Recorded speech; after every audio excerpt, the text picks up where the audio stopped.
mi nombre es Stephanie Pérez Vargas en la asignatura Géneros Periodísticos 3, sección Sayá. A continuación hablaremos un poco acerca de la línea del tiempo, acerca de la historia de los géneros de opinión, donde acá se va a destacar los momentos y las fechas más importantes desde el origen y el desarrollo de estos géneros periodísticos.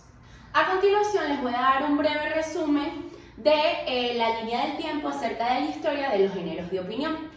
Comenzando en el siglo XV, donde en el año 1440 se inventa la imprenta en Alemania, revolucionando así la difusión de ideas y dando impulso a la prensa escrita. Luego, en el año 1476, aparece en Venecia el primer periódico impreso donde destacaban las noticias y comentarios sobre la actualidad.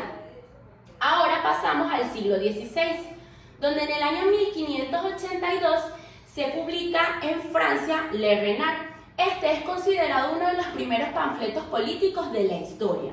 Luego, en Inglaterra, en el año 1611, se publica o nace la primera obra satírica.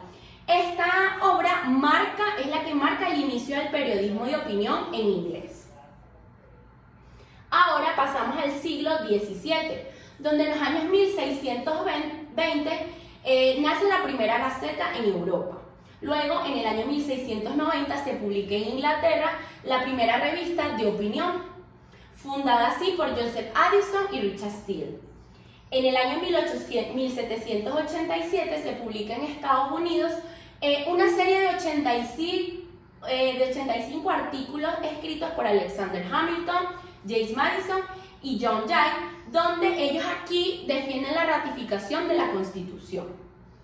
Ahora pasamos al siglo XVIII, donde en los años 1704 en Estados Unidos nace el primer periódico que incluye secciones de opinión y comentarios sobre eventos actuales. En el año 1721 en Estados Unidos se publica una cantidad de artículos de opinión y satíricas políticas, sentando así las bases para formar las columnas de opinión. Y en el año 1766 es donde nace la Ley de Libertad de Prensa en Suecia.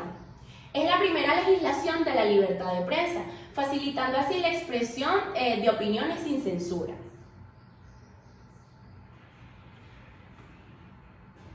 Pasamos al siglo XIX, comenzando en el año 1801, donde se funda el New York Evening Post, donde este incluye secciones de opinión desde sus inicios. En el año 1802, en Francia, nace el periodismo de combate.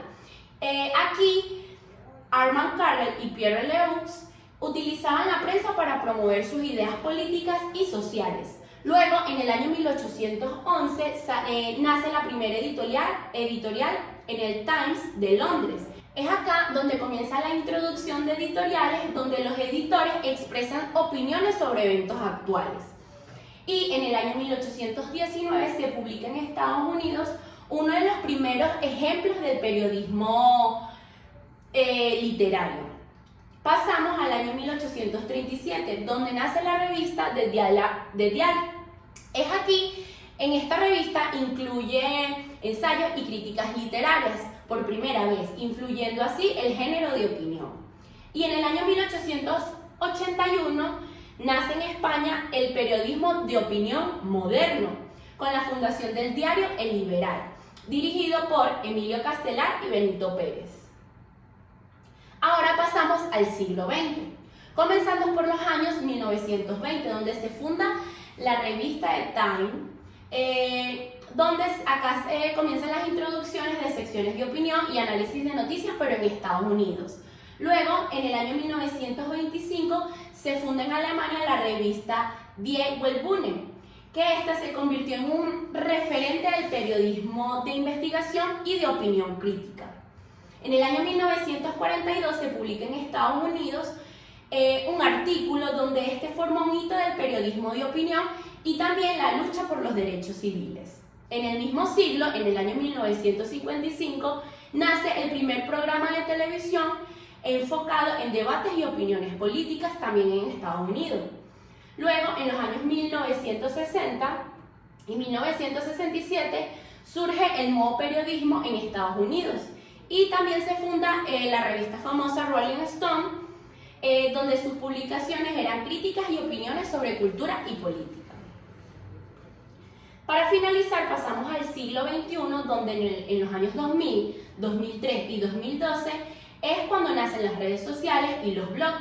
Nace la era del periodismo digital y se publica por primera vez el lanzamiento de Medium a nivel global. Esta es una plataforma que facilita la publicación de artículos de opinión de manera un poco más accesible y amplia. Es importante destacar, para finalizar, que la evolución de los géneros de opinión ha sido marcada por importantes hitos históricos y tecnológicos, desde las primeras facetas en el siglo XV, como lo mencioné anteriormente, hasta las plataformas digitales del siglo XXI, que es el actual, democratizando así la expresión de opiniones y permitiendo el acceso a una amplia gama de perspectivas. Esto fue todo, muchas gracias.